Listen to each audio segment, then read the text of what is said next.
വിശുദ്ധ ലൂക്കായുടെ സുവിശേഷം 21 അധ്യായം 5 മുതൽ 19 വരെയുള്ള തിരുവചന ഭാഗമാണ് ഇന്നത്തെ നമ്മുടെ ചിന്താവിഷയം. ദേവാലയത്തിൻ്റെ മനോഹാരിതയിൽ മതിമറന്ന് സംസാരിക്കുന്നവരോട് കർത്താവായ യേശു നൽകുന്ന മുന്നറിയിപ്പുകൾ പ്രസക്തവും ശ്രദ്ധേയവുമാണ്. കല്ലിന്മേൽ കല്ല് ശേഷിക്കാത്ത വിധം സകലതും നശിപ്പിക്കപ്പെടുമെന്ന പ്രവചനം ഈ ലോകത്തിലെ നശ്വരമായ വസ്തുക്കളിൽ നാം അമിതമായി ആശ്രയിക്കരുതെന്ന ഓർമ്മപ്പെടുത്തലാണ്. കാരണം ഈ ലോകത്തിൻ്റെ മഹത്വങ്ങളെല്ലാം ക്ഷണികമാണ്. യുദ്ധങ്ങളും ഭൂകമ്പങ്ങളും പകർച്ചവ്യാധികളും ലോകാവസാനത്തിൻ്റെ അടയാളങ്ങളാണെന്ന് അവിടുന്ന് വ്യക്തമാക്കുന്നു. ഇന്നത്തെ ലോകത്തിലും നാം പാപത്തിലും അധാർമികതയിലും മുഴുകി ദൈവത്തെ വിസ്മരിക്കുന്നു.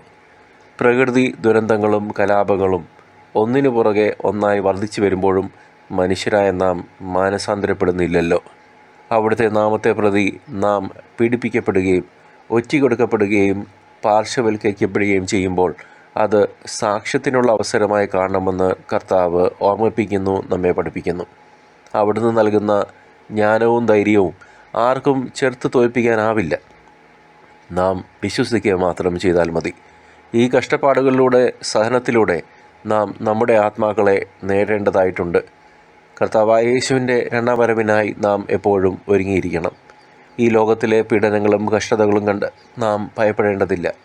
അവിടുന്ന് നമ്മെ കൈവിടില്ലെന്ന ഉറപ്പ് നമുക്ക് ആശ്വാസം നൽകുന്നു. നാം സഹനത്തിൽ സ്ഥിരതയോടെ നിലനിൽക്കുകയാണെങ്കിൽ നമ്മുടെ ആത്മാക്കളെ രക്ഷിക്കാൻ നമുക്ക് സാധിക്കും. കർത്താവ് അതിനുള്ള കൃപ തരും. അതിനാൽ പ്രത്യാശയോടെയും ആത്മീയ പ്രചോദനത്തോടെയും ദൈവഹിതം നിറവേറ്റി ജീവിക്കാൻ നമുക്ക് പരിശ്രമിക്കാം. കർത്താവ് നമ്മളെ അനുഗ്രഹിക്കട്ടെ.